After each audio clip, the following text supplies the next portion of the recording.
जय हिंद दोस्तों, स्वागत है आपका हमारे चैनल इंडियन डिफेंस एनालिसिस में, जहां आपके लिए लेकर के आते हैं इंडियन डिफेंस से जुड़ी टॉप अपडेट्स को। तो आज के इस वीडियो में हम बात करने वाले हैं बेसिकली तेजस मार्क 1A के बारे में। हम सब इस बात से भली भांति परिचित हैं कि हिंदुस्तान एरोनॉटिक्स लिमिटेड को इंडियन एयरफोर्स से 2 बड़े ऑर्डर मिले हैं। पहला ऑर्डर है 40 तेजस मार्क 1 का, जिसमें 32 सिंगल सीटर और 8 ट्रेनर वेरिएंट शामिल हैं।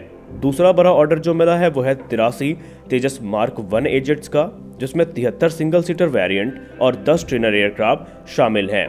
बात करें अगर हम पहले ऑर्डर से तेजस मार्क 1 के, तो अब तक तकरीबन 30 तेजस एयरक्राफ्ट को इंडियन एयरफोर्स को डिलीवर किया जा चुका है। इसमें से 16 IOC कॉन्फ़िगरेशन के हैं और 14 एयरक्राफ्ट FOC कॉन्फ़िगरेशन के हैं, और बाकी जो रिमेनिंग 2 तेजस एयरक्राफ्ट हैं वो अपने प्रोडक्शन के एडवांस स्टेजेस में हैं, जिन्हें मार्च 2023 तक इंडियन एयरफोर्स को डिलीवर कर दिया जाएगा। बात करें 8 ट्रेनर्स के इनिशियल ऑर्डर की, तो इसको हिंदुस्तान एरोनॉटिक्स लिमिटेड के द्वारा 2 भागों में बांटा गया है, जिसमें से 4 ट्रेनर एयरक्राफ्ट इसी वर्ष भारतीय वायुसेना को ज्वाइन करेंगे और जो बाकी रिमेनिंग 4 एयरक्राफ्ट हैं वो अगले वर्ष इंडियन एयरफोर्स को ज्वाइन करेंगे। इन शॉर्ट अगर हम बात करें, मार्च 2023 तक इंडियन एयरफोर्स को 6 नए फाइटर्स मिलने वाले हैं, जिसमें 2 सिंगल सीटर तेजस और 4 ट्रेनर एयरक्राफ्ट शामिल हैं। बात करें ट्रेनर वेरिएंट्स की, तो ये भी सेम उसी तरह FOC स्टैंडर्ड के होंगे जैसे कि मार्क 1 स्टैंडर्ड के सिंगल सीटर तेजस हैं। बात करें अगर रिमेनिंग 4 ट्रेनर एयरक्राफ्ट की, तो इन्हें फाइनेंशियल ईयर 2023-24 में डिलीवर किया जाएगा और इस प्रकार इंडियन एयरफोर्स का इनिशियल ऑर्डर जो कि 40 LCA तेजस का था उसको कंप्लीट भी कर लिया जाएगा। और हाल ही में द ट्रिब्यून को दिए गए एक इंटरव्यू में HAL के चेयरमैन और मैनेजिंग डायरेक्टर CB अनंत कृष्णन सर ने कहा था कि हिंदुस्तान एरोनॉटिक्स लिमिटेड ने तेजस मार्क 1A की डिलीवरी के लिए जो प्रोग्राम है उसको काफ़ी फास्ट किया है और तेजस मार्क 1A जेट्स को फरवरी 2024 में इंडियन एयरफोर्स को डिलीवर भी कर दिया जाएगा। उन्होंने कहा एयरक्राफ्ट के निर्माण के लिए जो ज़रूरी मटेरियल और कंपोनेंट्स हैं वो ऑलरेडी हमारे पास हैं और जो सर्टिफिकेशन है वो ऑलरेडी चल रहा है। हिंदुस्तान एरोनॉटिक्स लिमिटेड का तो ये भी मानना है कि अगर सब कुछ सही से चला तो जो स्केड्यूल की गई है डिलीवरी फरवरी 2024 में वो और भी पहले हो सकती है। जी हाँ, उनका ये अनुमान है कि अगर सब कुछ सही से चला और अकॉर्डिंग टू द प्लान सब कुछ चलता रहा तो फरवरी 2024 के पहले भी तकरीबन 1 महीने पहले जो एयरक्राफ्ट है वो इंडियन एयरफोर्स को डिलीवर कर दिए जाएंगे।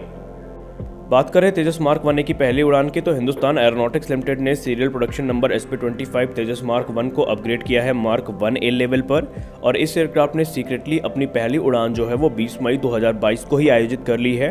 SP25 एक टेस्ट प्लेटफॉर्म के तौर पर काम करेगा, जहां पर उन सारी टेक्नोलॉजीज को वैलिडेट किया जाएगा जो कि तेजस मार्क 1A के लिए विकसित करी गई हैं, और अगले कई महीनों तक ये सर्टिफिकेशन से गुजरने वाला है। हिंदुस्तान एरोनॉटिक्स लिमिटेड को इस चीज़ की पूरी उम्मीद है कि वो इस वर्ष के अंत तक जो डेवलपमेंटल ट्रायल्स हैं उनको कंप्लीट कर लेंगे और कॉन्ट्रैक्ट के हिसाब से वर्ष 2024 में शुरू के 3 जो एयरक्राफ्ट है तेजस मार्क 1A वो डिलीवर किए जाएंगे, और उसके बाद 16 एयरक्राफ्ट प्रति वर्ष के हिसाब से भारतीय वायुसेना को डिलीवर किए जाने का जो प्लान है वो निर्धारित किया गया है।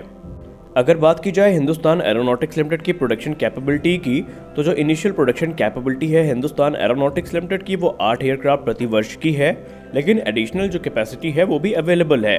हिंदुस्तान एरोनॉटिक्स लिमिटेड ने प्लान ये किया है कि वो तेजस के प्रोडक्शन रेट को 16 एयरक्राफ्ट प्रति वर्ष के दर तक बढ़ाएंगे और तेजस मार्क 1A का जो ऑर्डर है उसको सही समय पर पूरा करेंगे।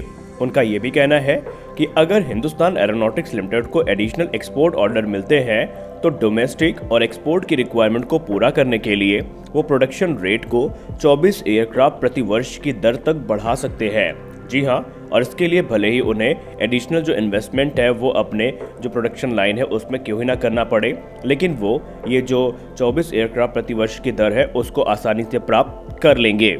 लेकिन इसके लिए जो एडिशनल ऑर्डर्स है उसका इंतजार हिंदुस्तान एरोनॉटिक्स लिमिटेड को रहेगा, तभी उनके द्वारा ऐसा किया जाएगा, ऐसी रिपोर्ट में कहा जा रहा है। अब अगर हम बात करें तेजस के इंडिजिनस कंटेंट की, तो इसमें कोई संदेह नहीं है कि तेजस में जो इंडिजिनस कंटेंट है वो लगातार बढ़ रहे हैं, और किसी भी एयरक्राफ्ट का जो इंडिजिनस कंटेंट है उसको मेजर करने के 2 तरीके हैं। या तो उन्हें वैल्यू के आधार पर मेजर किया जाता है, और या फिर उन्हें लाइन रिप्लेसेबल यूनिट्स और लोअर लाइन रिप्लेसेबल यूनिट्स के आधार पर किया जाता है। तेजस की बात करें तो वैल्यू के आधार पर तेजस 59.7% इंडिजिनस है, वहीं लाइन रिप्लेसेबल यूनिट और लोअर लाइन रिप्लेसेबल यूनिट्स के आधार पर तेजस 75.5% इंडिजिनस है। और इसके अलावा लगातार जो इसमें इंडिजिनस कंटेंट है वो बढ़ाए जाने का प्रयास किया जा रहा है। कॉस्ट की बात की जाए तो अधिकतर जो कॉस्ट है एयरक्राफ्ट में वो इंजन और एसर रडार की होती है, जो कि तेजस में इंपोर्ट किया जाता है। लाइट कॉम्बैट एयरक्राफ्ट में टोटल 344 LRUs और LLRUs है और इनमें से तकरीबन 210 LRUs और LLRUs का निर्माण भारत में ही इंडिजिनस तौर पर किया जाता है। तेजस मार्क 1A की बात की जाए तो इसमें अधिकतर जो इंडिजिनस कंपोनेंट है उन्हीं को फीचर किया जाएगा, जैसे कि LRU हो गए, रेडार हो गए, जो कि इसके इंडिजिनस कंटेंट को बढ़ाएंगे। और वैल्यू के आधार पर अगर हम बात माने तो ये तकरीबन 65% इंडिजिनस कंटेंट्स के साथ में आएगा। वहीं अगर हम मार्क 2 की बात करें तो उसको लेकर के ये एक्सपेक्ट किया जा रहा है कि वो तकरीबन 80% इंडिजिनस होगा वैल्यू के आधार पर जब वो अपने प्रोडक्शन तक पहुंचेगा।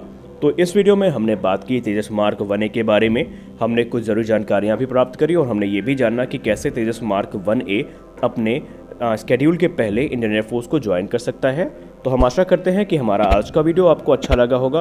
वीडियो अच्छा लगा तो वीडियो को लाइक ज़रूर करिए, आपका एक एक लाइक हमारे लिए बहुत महत्वपूर्ण होता है। और चैनल को सब्सक्राइब ज़रूर करिए ऐसे ही इंटरेस्टिंग अपडेट्स के लिए। मिलते हैं अपने अगले वीडियो में, तब तक के लिए जय हिंद।